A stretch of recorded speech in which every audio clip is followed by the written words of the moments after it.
mengapa saya memilih agama Islam, yang notabene agama Islam itu agama yang saya paling benci. Teman-teman orang Poso, Sulawesi Tengah pasti tahu saya. Ya, ketika kerusuhan Poso, saya orang yang bela agama Kristen. Teman-teman orang Kristen di kampung saya itu, di Bategen itu pasti tahu saya. Saya pernah menjarah itu harta-harta orang Islam yang ada di Tentena, kita jarah, kemudian masjidnya kita bakar. Jadi kalau teman-teman bilang saya bukan Kristen sejati, oh salah. Saya Kristen sejati, saya pejuang dulu. Pasukan Kristus dulu saya. Nah, kemudian apa yang menjadikan saya masuk Islam? Tentunya ada alasan dong. Alasan saya tidak pernah belajar Al-Quran, teman-teman. Jujur saja, saya masuk Islam itu dulu hanya ingin mencoba 1-2 tahun, 3 tahun, 4 tahun, sampai 5 tahun. Sehingga saya dulu kan pernah bersumpah dengan mertua saya dulu itu.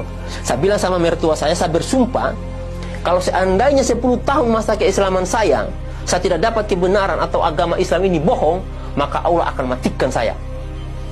Tetapi jika agama Islam ini benar, maka Allah akan panjangkan umur saya, dan saya akan wakafkan nyawa saya untuk mendakwakan Islam. Apa ayat yang saya dapat dalam Alkitab kemudian yang menggiring saya atau mengajak saya untuk masuk Islam? Saya jelaskan satu persatu. Saya belum pernah belajar Al-Quran loh.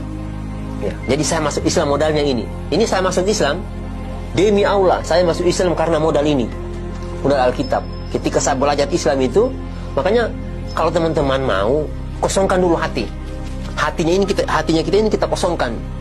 Ateis artinya, supaya kita bisa menerima Islam.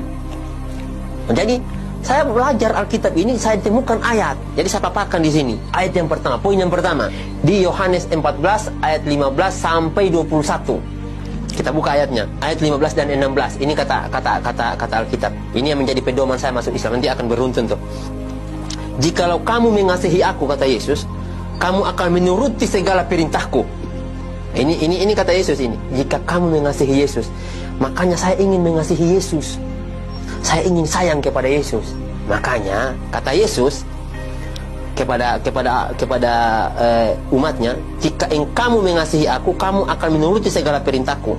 Aku akan minta kepada Bapa, dan ia akan memberikan kepadamu seorang penolong yang lain, penolong yang lain. Orang loh ini, orang yang Yesus maksud, supaya ia menyertai kamu selama-lamanya. Jadi kata Yesus, jika kamu mengasihi aku, kamu akan menuruti segala perintahku, dan aku akan meminta kepada Bapa, dan ia akan memberikan kepadamu seorang penolong yang lain, supaya ia menyertai kamu selama-lamanya. Ini dalil yang pertama, seorang penolong. Oke, kita lihat siapa penolong itu. Nah, ini yang harus kita pahami dulu. Siapa penolong yang akan menolong kita selama-lamanya? Kita lihat pada kutipan ayat yang lain. Nah, ketika saya melihat, oh penolong ini, nah yang menubuatkan tentang kedatangan Yesus, ini yang perlu teman-teman ketahui ya. Kedatangan Nabi terakhir ini ada 2 orang yang nubuatkan tentang kedatangan Yesus dan Nabi Muhammad adalah Nabi Yesaya. Nah, kita buka kitab Yesaya. Saya cari itu di kitab Yesaya. Ternyata ada ucapan ilahi di tanah Arabia. Nah, ternyata Allah itu menurunkan firman-Nya di tanah Arab. Itu yang kedua. Setelah kita dapatkan orangnya, saya bilang, ini orang mana? Orang Arab. Nah, spesifikasinya lagi, orang Arab itu seperti apa? Dijelaskan tuh dalam Alkitab juga. Yesaya 29 ayat 12. Ini kata Alkitab. Dan apabila kitab ini diberikan kepada orang yang tidak dapat membaca dengan mengatakan, baik, bacalah ini, maka ia akan menjawab, aku tidak dapat membaca. Artinya, orang yang tidak dapat membaca itu adalah orang buta huruf. Dan satu-satunya nabi yang buta huruf setelah Yesus bukan Paulus. Paulus orang pintar, intelektual dia. Nah, Paulus itu bukan orang buta huruf loh. Itu yang perlu teman-teman pahami. Sehingga yang saya lihat, ini yang buta huruf cuma Nabi Muhammad. Apa iya? Apa iya? Karena saat itu betul-betul tidak mungkin saya masuk Islam. Tetapi Alkitab ini mengarahkan, yang pertama orang, yang kedua asalnya di Arab, karena wahyu itu turun di Arab, kata Alkitab. Yang ketiga ciri-cirinya adalah orang itu buta huruf. Orang Arab buta huruf. Siapa kalau bukan Nabi Muhammad? Nah, ini dalilnya, sehingga saya memutuskan saya harus masuk Islam. Saya harus masuk Islam, saya putuskan itu. Nah, kemudian setelah saya masuk Islam, setelah saya mendapatkan dalil ini, apalagi yang saya kaji setelah itu? Wah, harus kita kaji dulu. Oke lah, dia sudah sampaikan orang. Oke. Kemudian orang Arab. Oke. Buta huruf. Oke, mari kita lihat.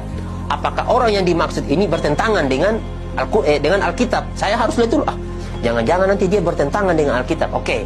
Saya tanya tuh sama teman saya tentang karakter daripada Nabi Muhammad. Iya. Saya lihat, apa sih ajaran Islam? Saya tanya sama teman, apa sih ajaran Islam? Saya belum baca Al-Quran. Saya tanya sama teman, apa sih apa namanya ini, ajaran yang dibawakan oleh Nabi Muhammad? Dijelaskan sama orang Islam. Wah, Masya Allah, ternyata Nabi Muhammad tidak satu pun menantang apa yang dibawa oleh Yesus. Ingat teman-teman ya, tidak ada satu pun syariat yang Yesus bawa, syariat ya, atau ajaran yang Yesus bawa ditantang oleh Nabi Muhammad. Justru Nabi Muhammad di dalam Al-Qur'annya itu, nanti akan saya jelaskan juga. Di dalam Al-Quran itu justru yang diceritakan oleh Al-Quran adalah tentang luar biasanya Nabi Isa. Ya. Di Alkitab tidak dijelaskan dulu, tidak dijelaskan. Justru yang memuliakan Yesus adalah Al-Quran, di mana Yesus disampaikan, dikatakan di situ ketika Bunda Maria hamil itu mengandung, makanannya datang dari surga loh. Itu kata Al-Quran, makanannya dari surga. Kemudian Yesus umur masih bayi, baru dilahirkan, kurang lebih 1-2 hari lah umur Yesus saat itu, dia berbicara, itu menunjukkan mujizat. Dan itu Al-Quran berkata, dimuliakan Yesus. Kemudian Yesus diangkat hidup-hidup oleh Allah. Betapa mulianya Yesus dalam Al-Quran. Tetapi di Alkitab, Yesus dihinakan. Makanya saya sampaikan, ini kok tidak masuk akal, secara akal. Kalau kita mau bahas akal, ini kita berbicara tentang dalil. Ini kita berbicara tentang dalil. Saya berdebat tentang dalil. Kalau kita mau berdebat dengan akal, lebih parah lagi tuh. Lebih akan malu lagi umat Kristen. Ini kita berbicara tentang dalil. Makanya saya sampaikan, wah, ternyata Nabi Muhammad tidak menentang Yesus. Justru yang menentang Yesus si Paulus. Nah, itu yang perlu teman-teman ketahui. Sejak saat itu saya sampaikan ke istri, saya harus masuk Islam. Pada tanggal 5 Februari 2014. Saya sampaikan ke istri, tidak bisa, saya harus masuk Islam saat ini juga. Nah, teman-teman, itulah yang menjadikan saya itu memilih agama Islam. Dari Alkitab ini, saya tidak pernah belajar Al-Quran. Tidak pernah. Sebelumnya saya tidak pernah belajar Al-Quran untuk masuk agama Islam. Tetapi saya belajar dari Alkitab ini. Ayat-ayat tadi itulah yang menjadikan saya kemudian memilih agama Islam. Karena benang lurusnya itu, kalau kita mau tarik benang lurusnya itu, Alkitab ini sebetulnya lurus tuh, menunjukkan kita kepada Nabi Muhammad.